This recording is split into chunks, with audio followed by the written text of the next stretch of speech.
sok ikut campur urusan Papua Barat. Batalion di Papua Nugini ngajak perang dengan militer Indonesia.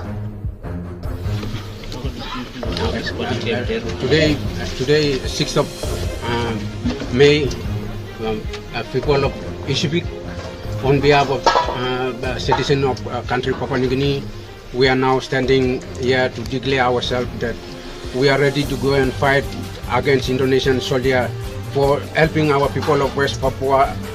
Our people of West Papua suffering for a long time, and our government does not have an initiative to support our people of West Papua. Therefore, we the people of Pacific, we are ready to go and support to Indonesian government as called them. They are terrorists, but they are not the terrorists. They are fighting for their land as a citizen of West Papua. They are original land owner. They are fighting for their land. Indonesian, you are the thief.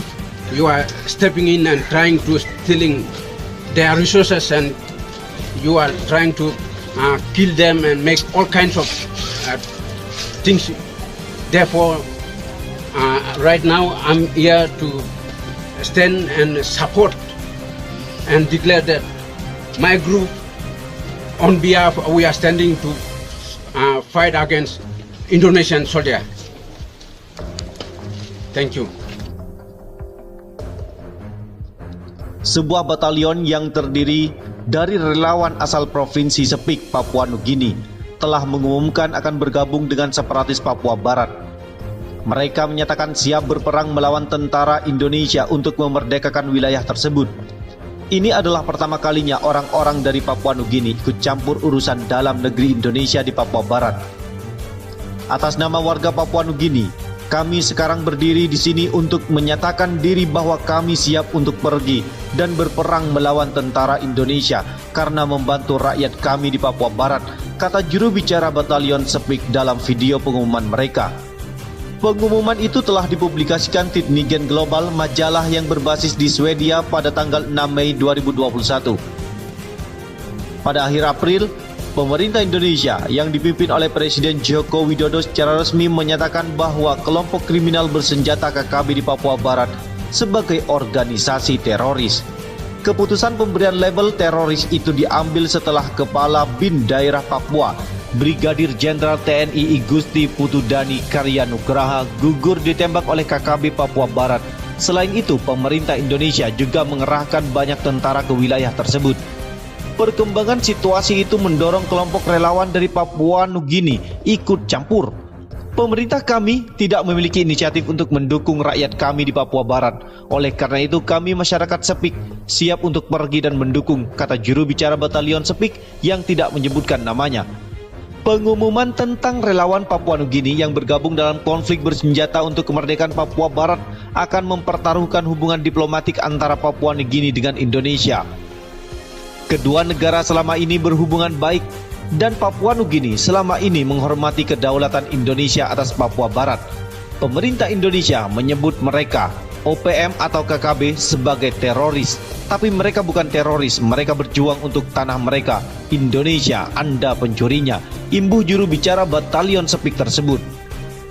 Masuknya Batalion Sepik ke dalam konflik bersenjata di Papua Barat sekarang memaksa pemerintah pusat di Port Moresby Bay untuk mengambil sikap politik. Benny Wenda, pentolan dari separatis Papua Barat yang dideklarasikan oleh kelompoknya sebagai presiden sementara Papua Barat, mengatakan Papua Barat belum terlalu dekat dengan perang total sejak tahun 1970-an. Tingkat operasi militer yang kita lihat sekarang adalah kembali ke era Soeharto di tahun 1970-an, ungkapnya kepada majalah Tidningen Global. Pentolan separatis Papua Barat, Benny Wenda, dan komplotannya telah mengumumkan pembentukan kabinet sebagai bagian dari pemerintahan sementara.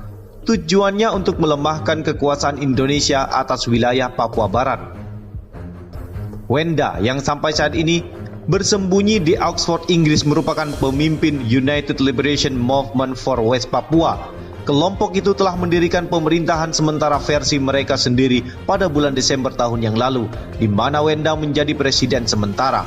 Sekarang kelompok itu telah membentuk kabinet dengan 12 departemen termasuk Kementerian Urusan Luar Negeri dan Pertahanan.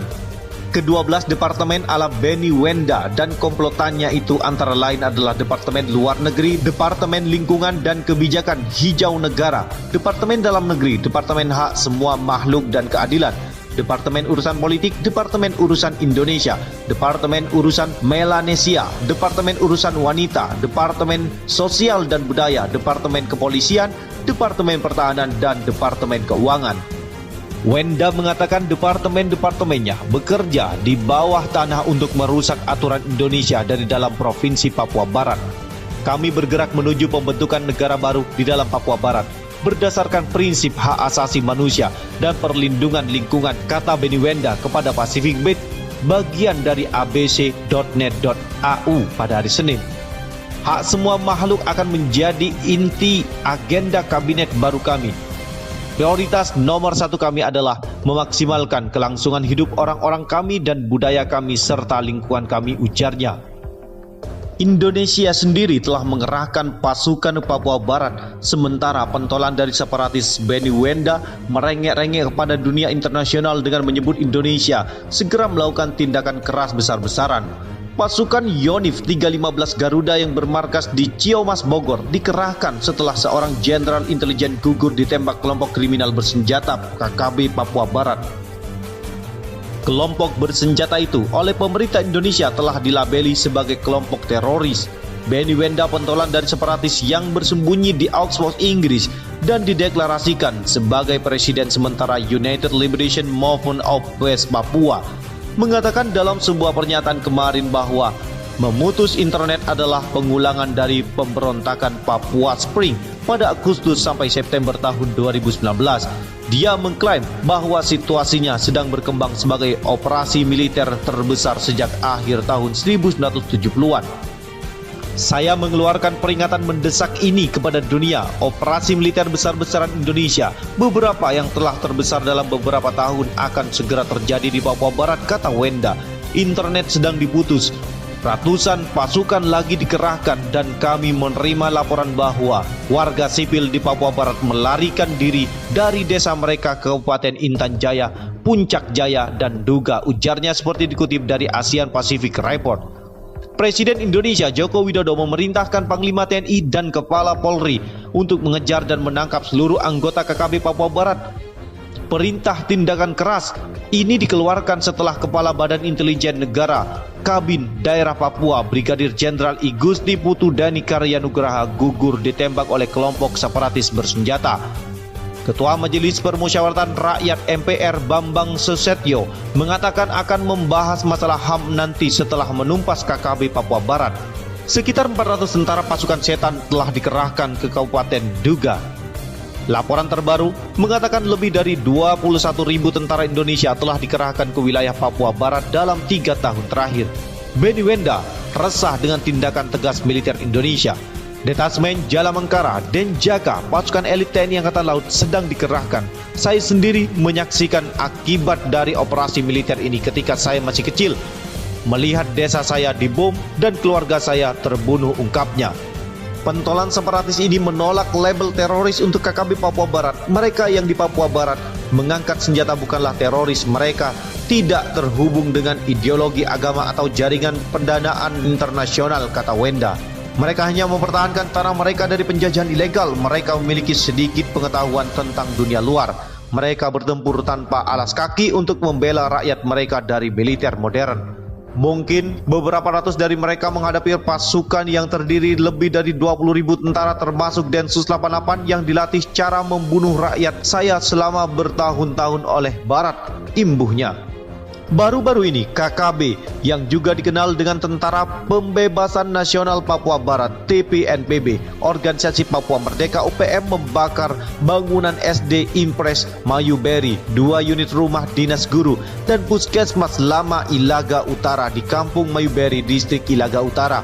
Selain itu OPM juga merusak fasilitas jalan dan jembatan berupa Jembatan Kimak, Jalan Tagaloa dan Jalan Wuloni, Pintu Angin. Kabid Humas Polda Papua, Kombes Pol Ahmad Mustafa Kamal, menjelaskan bahwa berdasarkan laporan tersebut, aksi pembakaran dilakukan pada hari Minggu sekitar pukul 22:30 waktu Indonesia bagian timur. Pembakaran awalnya diketahui Kepala Distrik Ilaga Utara, Joni Elato Tagam, yang kemudian dilaporkan ke Satreskrim Polresta Puncak pada hari Senin. Dalam laporannya, dia menyatakan melihat asap hitam tebal di Kampung Mayuberi. Saat itu, Joni Elato Tagam sedang berada di Kampung Uloni, Distrik Ilaga Kabupaten, sekitar pukul 23 waktu Indonesia bagian timur, kata Kabid Humas dalam pernyataan tertulis yang diterima sindonews.com.